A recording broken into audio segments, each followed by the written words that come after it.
마르크스는 이러한 인간 소외와 노동 소외를 극복하기 위해서는 사적 소유가 사라져야 한다고 보았습니다. 여러분, 자본과 생산수단을 소유한 사람과 소유하지 못한 사람 사이에 그러한 구분과 협업이 이루어지면서 노동이 소외되었으니, 이 생산수단의 사적 소유를 철폐하고 모든 개인이 노동자로서 존재하게 된다면 더 이상 이런 노동의 소외라든가 그런 억압과 착취 같은 것들은 사라지지 않겠는가 하는 것이 마르크스의 분석이죠. 그리고 바로 그러한 사상을 담고 있는 그의 핵심 저작이 바로 자본론, 다스 카피텔 1867년 작품입니다. 그렇다면 마르크스가 쓴 자본론의 핵심적인 내용은 무엇인가? 저는 이 내용을 하나하나 다룰 수 없기 때문에 자본론의 뼈대를 이루고 있는 4가지 핵심 개념으로 그의 사상의 얼개를 그려보도록 하겠습니다. 첫 번째는 유물론입니다. 두 번째는 잉여가치, 세 번째는 역사적 유물론, 네 번째는 계급투쟁. 이 4가지 개념을 가지고 자본론의 전체 핵심 내용을 간단히 그려보도록 하겠습니다. 여러분, 첫 번째 유물론, 마테리알리스무스입니다. 이것은 한마디로 모든 역사는 우리가 가지고 있는 관념이나 이념에 의해서 역사가 발전하는 것이 아니라 경제적인 요인, 한마디로 물질적 조건에 의해서 역사가 진보한다라고 이야기하는 것입니다. 그리고 물질적 토대가 우리의 이데올로기를 결정한다. 한마디로 인간의 삶을 결정하는 것은 우리가 가진 이념이라든가 관념이 아니라 바로 우리가 속해 있는 그 물질적 조건이 우리의 의식을 결정한다. 그리고 그러한 물질적 조건이 또한 역사를 발전시킨다. 한마디로 관념이 아니라 물질이 이 세상의 중심이다 라고 보는 관점입니다. 그는 애국심이라든가 종교라든가 예술이라든가 철학 같은 이념을 다루는 학문들, 그런 것들은 그저 껍데기에 불과한 허망한 것이라고 이야기합니다. 역사를 이끌어왔던 궁극적인 힘은 바로 경제적 요인에 있었다. 한마디로 계급 간의 투쟁과 계급 간의 갈등이 역사를 진보시켰던 동력이다 라고 이야기합니다. 간단히 말해서 계급들 사이의 갈등과 투쟁이 언제나 새로운 역사를 열어세웠던 힘이다. 그들의 경제적 관계가 결국 새로운 세계를 열어세우는 힘이다 라고 보는 것입니다. 계급 간의 모순과 갈등으로 역사는 진보한다. 그는 그러한 역사의 발전 단계를 5단계로 구분하고 있습니다. 원시 공산주의 사회, 한마디로 계급과 사유재산이 등장하기 이전에 인류는 공산주의 사회로 살았다는 것입니다. 마치 헤겔이 가장 이상적인 사회로 꿈꾸었던 것이 고대 그리스의 인륜적 공동체였던 것처럼 마르크스도 사실 원시 공산주의 사회를 어떻게 현대적 버전으로 재구성할 수 있는가, 그것을 자기 철학의 목표로 삼았습니다. 원시 공산주의 사회로부터 고대 노예제가 생겨나고, 다음으로 중세 봉건제가 생겨나고, 그리고 근대 자본주의가 생겨나며, 그리고 마지막으로 역사의 궁극적인 목적은 공산주의에서 완성된다 라고 이야기했습니다. 여러분, 고대 노예제, 중세 봉건제, 근대 자본주의는 계급들이 존재합니다. 노예제에서는 주인과 노예가 있을 것이고, 봉건제에서는 영주와 농노가 있을 것입니다. 그리고 자본주의에서는 부르주아와 프롤레타리아라는 계급이 대립하고 있는 것이죠. 그렇다면 공산주의는 뭐냐? 이런 계급이 사라지고 모든 사람들이 평등하고 자유롭게 살아가는 세상, 한마디로 모두가 노동자인 세상을 꿈꾸는 것입니다.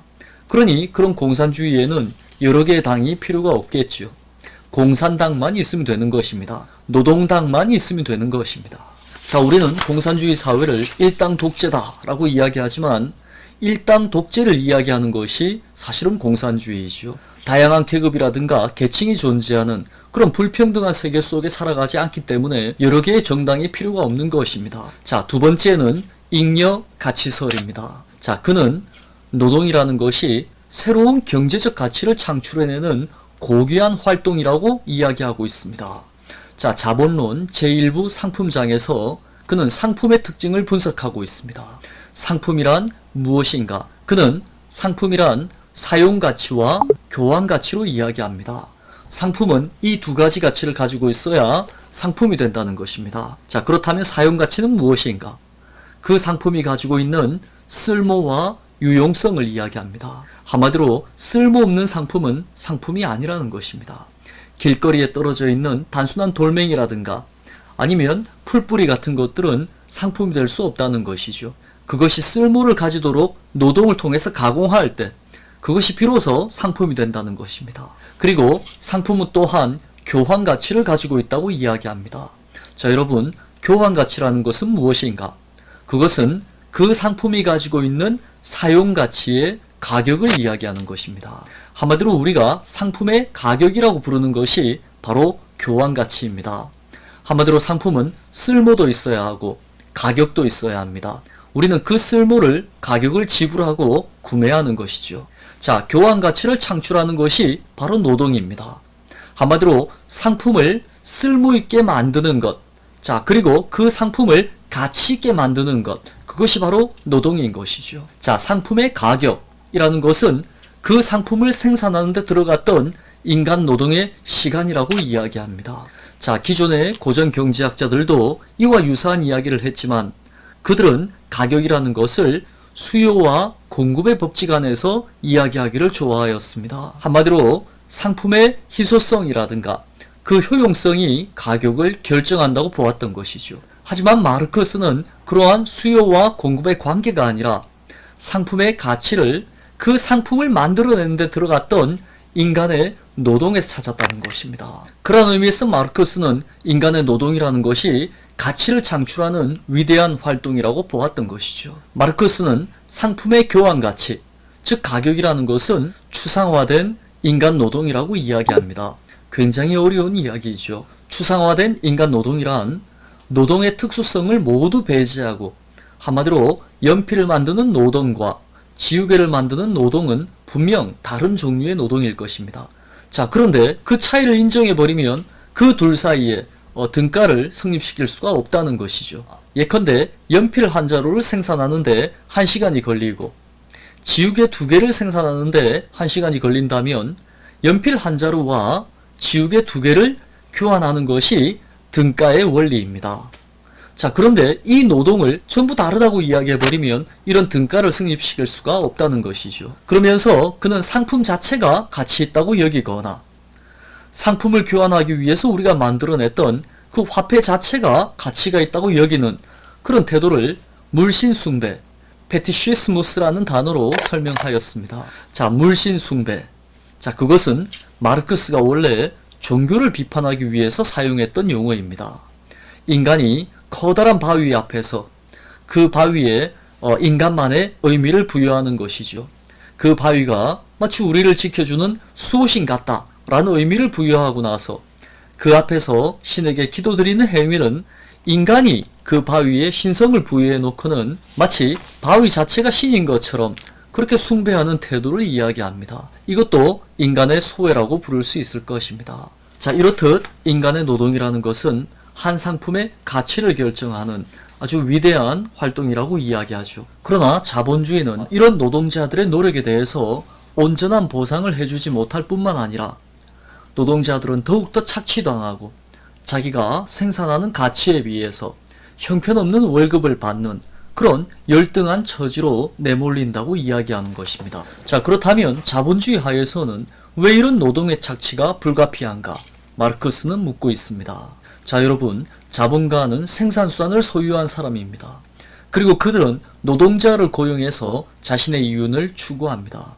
자, 여러분, 그들은 노동자의 임금을 8시간 기준으로 책정합니다. 하지만 실제 노동자들의 노동시간은 10시간에서 12시간을 초과합니다.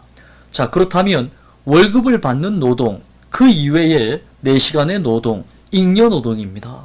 내 월급과는 상관없는, 한마디로 월급에 포함되지 않는 노동인 것이죠. 마르크스는 이것을 잉여가치라고 이야기했습니다. 이 시간에 창조되는 가치라는 것은 노동자의 것이 아니라 그저 잉여가치, 월급과는 무관한 잉여가치라는 것입니다.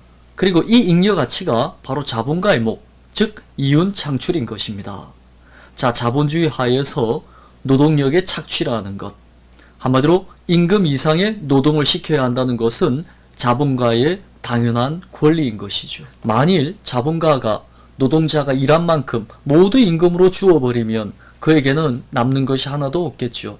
그러면 그는 애써서 그런 생산수단을 만들어낼 필요가 없었을 것입니다. 다시 말해서 자본주의에서는 생산수단을 개인이 소유하고 있음으로 해서 결국 자신의 이윤 추구를 위한 노동의 착취가 일어날 수밖에 없다는 것이 바로 마르크스의 분석입니다. 자, 세 번째는 변증법적 역사관입니다. 자, 그는 역사의 발전을 사회 계급 간의 투쟁 과정으로 설명하고 있습니다. 그는 산업혁명 이후에 생겨난 부르주아지와 프롤레타리아트의 계급 투쟁이 새로운 세계, 즉 공산주의로 나아가는 변증법적인 역사 발전의 계기가 되고 있다고 이야기합니다. 자, 공산주의 사회라는 것은 억압과 착취가 사라진 만인이 자유롭고 평등하게 살아가는 그런 사회입니다. 자, 그런 사회로 이행해 나아가는 힘은 어디에 있는가? 그것은 당연히 프롤레타리아트들의 혁명에 있다고 보는 것이죠. 이미 잘 살고 있는 그런 자본가가 이 사회를 변화시켜 나가는 핵심적인 주체는 아니라는 것입니다. 언제나 억압받는 자들이 자신의 해방을 위해서 투쟁할 때 역사는 한 걸음씩 진보해 나간다고 보는 것이죠. 자, 노동 착취에 대한 저항으로 착취 없는 세상을 건설한다.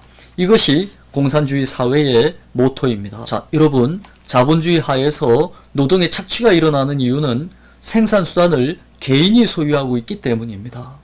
자, 생산수단을 소유한 자는 언제나 노동을 착취함으로써 자신의 이윤을 추구할 수밖에 없는 그런 구조 속에 살아갑니다. 따라서 공산주의 사회는 이러한 노동의 착취를 없애기 위해서는 생산수단을 개인에게 맡길 것이 아니라 그 모든 생산수단을 국유화함으로써 계급을 사라지게 하고 모두가 노동자로서 참여하는 그런 세상이 와야만 노동 착취로부터 인간이 해방될 수 있다고 보는 것입니다. 자, 그러한 의미에서 그는 이렇게 이야기합니다. 지금까지의 모든 사회의 역사는 계급투쟁의 역사다. 지금 유럽의 대기에는 공산주의라는 유령이 배회하고 있다. 당시 유럽 자본주의는 이미 노동자의 착취가 아주 첨예화되고 있으며 그로 인해서 노동자와 자본가 사이에 그 빈부의 격차가 심각하게 양극화되고 있는, 한마디로 공산주의 혁명이 일어나는 그런 전조가 보인다는 그런 표현을 하고 있는 것입니다. 그리고 그 책의 마지막은 이렇게 끝납니다. 지배계급들이 공산주의 혁명 앞에서 벌벌 떨게 하라. 공산주의 혁명을 통해서 우리가 잃을 것은 쇠사슬이요 우리가 얻을 것은 온 세상이니 만국의 프롤레타리아들이여 단결하라. 자, 결국 계급투쟁의 주체는 지배계층인 부르주아지들이 아니라 바로 그들로 인해서 억압받고 있는 프롤레타리아트들, 그들이 결국 역사의 진보를 이끌어낸다는 것이 마르크스의 주장입니다. 그리고 그러기를 강구하고 있는 것이죠. 전 세계의 노동자들이 단결해서 이 체제를 전복해 나가야 한다. 만인의 자유를 위한 길은 바로 그러한 공산주의 혁명이다 라고 이야기하는 것입니다. 자, 네 번째는 계급투쟁입니다. 바로 이 공산주의 혁명이라는 것이 바로 계급투쟁의 핵심인 것이죠. 그는 프롤레타리아가 봉기해서 부르주아 계급을 타도함으로써 계급 없는 사회를 만들어야 한다 라고 주장했습니다. 그리고 사유재산과 계급의 개념이 사라지면 지상의 낙원이 도래할 것이라고 믿었죠. 마르크스가 생각했던 지상 낙원이라는 것은 아주 물질적으로 풍요한 그런 공리주의적 세상이 아니라 어떤 누구도 억압받지 않고 착취당하지 않는 그런 의미에서 모두가 평등하고 자유롭게 살아가는, 그것을 바로 자신만의 유토피아로 설정했던 것입니다. 이러한 마르크스의 공산주의 실험, 이런 것들이 역사적으로 모두 실패하면서 마르크스의 이론은 인간의 본성을 제대로 이해하지 못한 그런 낭만적 이상으로 평가절하되기도 했습니다. 그러한 이기적인 인간 본성을 가장 잘 충족시키는 것은 바로 자본주의 체계라는 식으로 자본주의의 정당성을 옹호해 왔던 것이죠. 자, 하지만 오늘날 마르크스의 이론은 새롭게 재조명되고 있습니다. 자, 오늘날 우리 사회는 그저 20대 80의 사회가 아니라 이제 1대 99의 사회로 옮겨가고 있습니다. 자, 여러분, 20대 80의 사회라는 것 잘 알고 계시리라고 생각합니다. 한 사회의 상위 20%의 계층이 그 사회 전체의 부의 80%를 소유하고 나머지 80%의 사람들이 그 사회의 20%의 부를 나누어 쓰고 있다는, 자, 그런 양극화를 이야기하는 개념이죠. 자, 그런데 오늘날에는 1대 99의 사회로 옮겨가고 있습니다. 그 사회의 상위 1%가 그 사회 전체 재화의 99%를 누리는 이런 불평등한 세상, 그런 사회에서 마르크스는 이제 새로운 대안으로 다시 재조명되고 있는 것이죠. 1대 99의 사회로 대표되는 현대의 자본주의는 우리에게 진정한 인권을 실현할 수 있는 새로운 사회의 실험을 독촉하고 있습니다. 비단 마르크스가 이야기했던 그런 공산주의 사회가 아니라 하더라도 우리는 늘 새로운 사회에 대한 희망과 비전을 가지고 있어야 할 것입니다. 우리가 마르크스로부터 진정으로 배워야 하는 것은 공산사회를 건설하기 위한 그의 혁명정신이 아니라 바로 그가 그 당대 자신이 살던 시대에 대한 그 비판정신, 그것을 우리가 그대로 인수해서 우리가 살아가는 이 사회를 비판적으로 바라보고, 그리고 그가 꿈꾸었던 것처럼 좀 더 나은 삶을 위한 그런 비전을 상상하는 것, 그것이 바로 마르크스의 정신을 이어가는 것이 아닐까, 저는 그렇게 생각합니다. 저는 현재 우리가 겪고 있는 이런 양극화 사회를 극복할 수 있는 새로운 비전을 여러분들에게 제시하기보다, 자, 여러분들에게 바로 그러한 상상을 맡기면서 오늘의 마르크스의 노동과 인권이라는 강의는 이것으로 모두 마무리하도록 하겠습니다. 여러분, 긴 시간 수고하셨습니다. 감사합니다.